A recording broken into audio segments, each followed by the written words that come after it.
Hi, welcome to A Word to Wives. My name is Donna, and I would love to share some insights with you today as it relates to our priorities.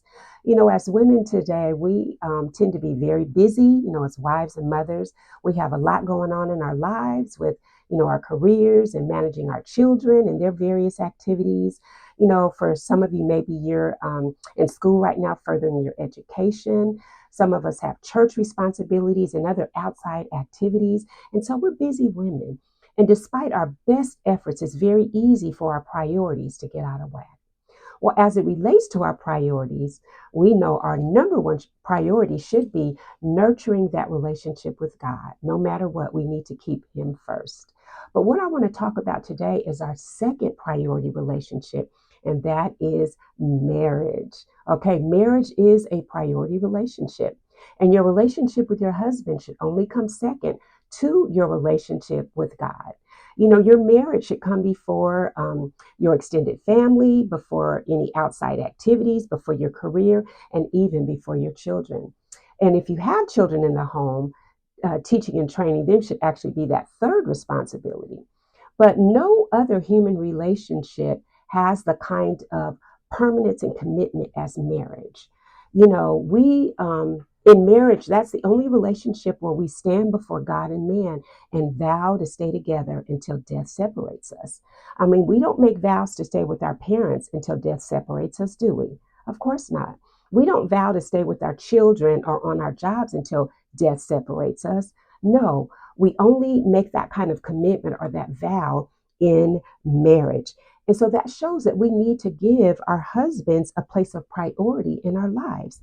But you know what? I think far too many wives are negligent in this area, and they're not keeping their marriage as the priority that it should be.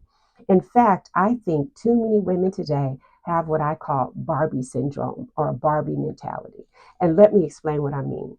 As a little girl, I loved playing with Barbie. I mean, I could play with Barbie for hours. I loved playing with Barbie.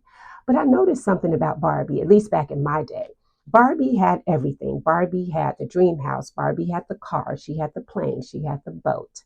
And also, Barbie could do everything. I mean, she was every profession you could think of. She was a doctor. She was a lawyer.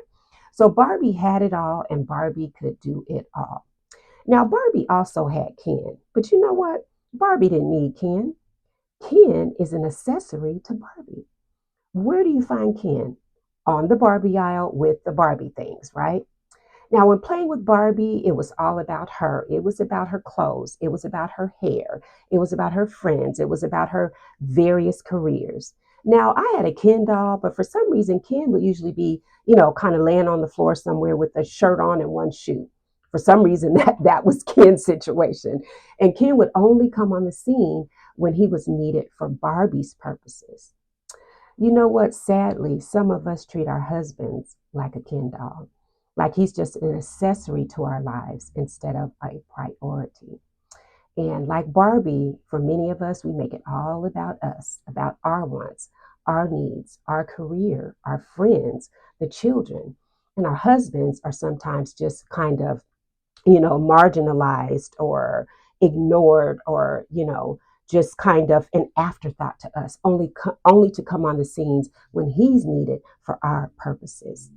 In keeping our priorities straight, we must give our husbands the proper priority in our lives, okay? The proper place in our lives. He must be a priority, not just an accessory. Well, this is A Word to Wives. Please like, comment, subscribe, and I hope that you join me next time. And I'd love to share more insights with you. Thank you. Bye bye.